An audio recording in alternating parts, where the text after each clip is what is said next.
সম্মানিত নবীন ও প্রবীণ কবি ভাই ও বোনেরা, সকলের প্রতি আমার শুভেচ্ছা ও অভিনন্দন।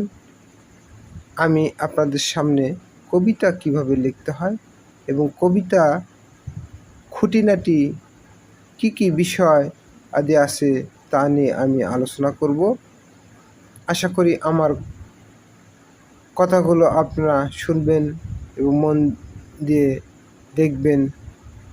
যেসব প্রবীণ কবিরা আছেন তারা হয়তো জানেন, আর যারা নতুন কবি আছেন, নবীন কবি আছেন, তারা হয়তো কেউ জানেন কেউ জানেন না। যারা জানেন না তাদের জন্য আমার এই ভিডিওটি। তো আমার এই ভিডিওটি আপনারা শেখার জন্য, জানার জন্য মনোযোগ দিয়ে শুনুন এবং ভালো লাগলে বা আমাকে আরও ভিডিও বানানোর উৎসাহ করার জন্য লাইক, শেয়ার ও কমেন্ট করে আমাকে জানাবেন যেন আমি আরও ভিডিও তৈরি করতে পারি। তাহলে শুরু করা যাক। আজকে আমি আপনাদের স্বরবৃত্ত ছন্দ কবিতা লেখা নিয়মকানুন জানাবো, কিন্তু এর আগে আমি আরও পয়ের ছন্দের প্রধান 5টি পয়ের ছন্দ নিয়ে আলোচনা করেছি। তরল পয়ের ছন্দ, মালঝাপ পয়ের ছন্দ, পর্যায়সারণী পয়ের ছন্দ, এরকম 5টি পয়ের ছন্দ নিয়ে আলোচনা করি। সেগুলো আপনারা একটু দেখতে পারেন যার প্রয়োজন হয়। তো আজকে আমি স্বরবৃত্ত ছন্দ নিয়ে আলোচনা করব। স্বরবৃত্ত কবিতা কীভাবে লেখা যায় সেই নিয়ে আলোচনা করব। আশা করি আপনারা আমার সাথেই থাকবেন এবং সম্পূর্ণ ভিডিওটি দেখবেন। ছন্দে কবিতা লেখার কলাকৌশল জানার আগে আমরা স্বরবৃত্ত ছন্দ কাকে বলে তা আগে জেনে নিই। স্বরবৃত্ত ছন্দ কাকে বলে?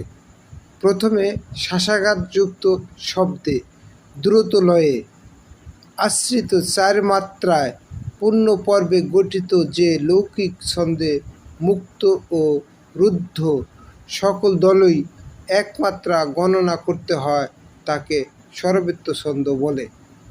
স্বরবৃত্ত ছন্দকে দলবৃত্ত ছন্দ, ছড়া ছন্দ, শ্বাসাঘাত ছড়া ছন্দ, প্রধান ছন্দ, প্রাকৃতিক ছন্দ, প্রাপ্তি গণনা ছন্দ, কথ্য ভাষার পর্বভুক ছন্দ, বলবৃত্ত ছন্দ ও বলে। রবীন্দ্রনাথ রবি স্বরবৃত্ত ছন্দকে প্রাকৃতিক ছন্দ নাম দিয়েছেন। প্রবোধচন্দ্র সেন এ ছন্দকে দলবৃত্ত ছন্দ বলেন।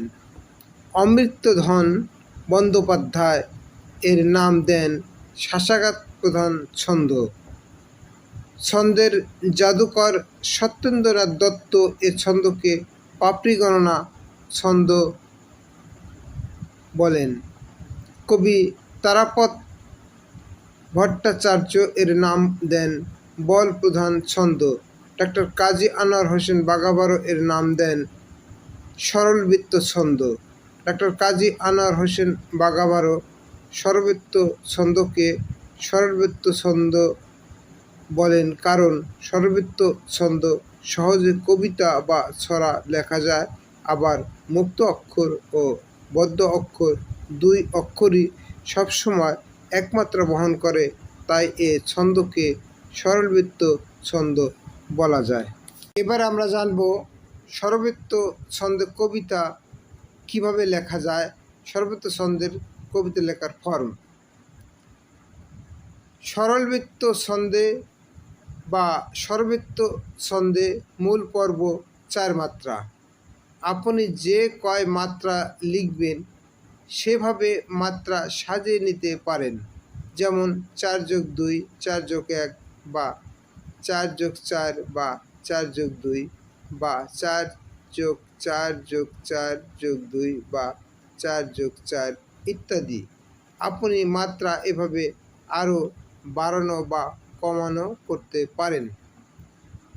অন্তমিল 2 চরণ শেষে অন্তমিল অথবা 4 স্তবকে 2 এবং 4 নম্বর চরণ শেষে অন্তমিল দিতে পারেন।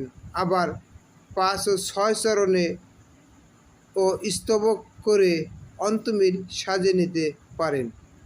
স্বরবৃত্ত ছন্দ বা সরলবৃত্ত ছন্দে মুক্ত দল বা মুক্ত অক্ষর হল অ, আ, বা, না, যা, যে, সে, নে, ধি, সি, কি, তাই, নাই, খাই, বাউ, যাও, দাও, এ, ওই, ই, বই, দই, বই, চৌ, নৌ এ ধরনের সকল শব্দ চৌমাত্রা বৃত্ত ছন্দে একমাত্রা গণনা করতে হয় বা স্বরবৃত্ত ছন্দে একমাত্রা গণনা করা হয়।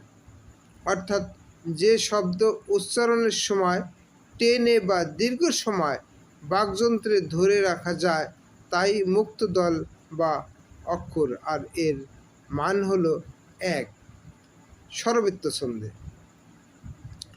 বলবৃত্ত বা রুদ্ধদল বা অক্ষর 1, 3 বার, সাপ, সব, পর, ধর, নীর, বান, মান, সেট, পেট, দূর, সুখ, দুঃখ, পান, কান, ধীর এ ধরনের সকল শব্দ বদ্ধ দল বা রুদ্ধ দল বা অক্ষর, যা সরল বৃত্ত বা স্বরবৃত্ত ছন্দে একমাত্রা গণনা করতে হয়। এ ধরনের শব্দ উচ্চারণের সময় কম সময় লাগে বলে একে বদ্ধ দল বা রুদ্ধ দল বা অক্ষর বলে। স্বরবৃত্ত ছন্দের উদাহরণ ভালো করে খেয়াল করুন প্রিয় কবি বন্ধু। দেখুন, বাবা আমার জীবন গড়ার প্রাক উৎসাহ, মাঝে আমার স্বর্গসুখের শাহেনশাহ। এই দুইটি চরণ বিশ্লেষণ করলে আরও সহজ হবে। বাবা সমান সমান বাবা যোগ বাবা, দুইটি মুক্ত দল, তাই বাবা এক মাত্রা, সুতরাং বাবা এখানে দুইটা মুক্ত অক্ষর আছে, বা যোগ বা, তাই বাবা সমান 2 মাত্রা। আবার আমার সমান আ যোগ মার, এখানে আ মুক্ত অক্ষর তাই 1 মাত্রা, আর মার বদ্ধ অক্ষর তাই 1 মাত্রা, সুতরাং আমার 2 মাত্রা। এভাবে বাবা আমার জীবন গড়ার প্রাক উৎসাহ সমান 4 যোগ 4 যোগ 4 মাত্রা। তেমনভাবে মাঝে আমার স্বর্গসুখের শাহেনশাহ সমান 4 যোগ 4 যোগ 4 মাত্রা। এবার এভাবে বারবার পড়লে ও বুঝলে চেষ্টা করলে আপনি একদিন বেশি পারবেন। সকল কবি ও পাঠকদের শুভেচ্ছা ও শুভকামনা রইল।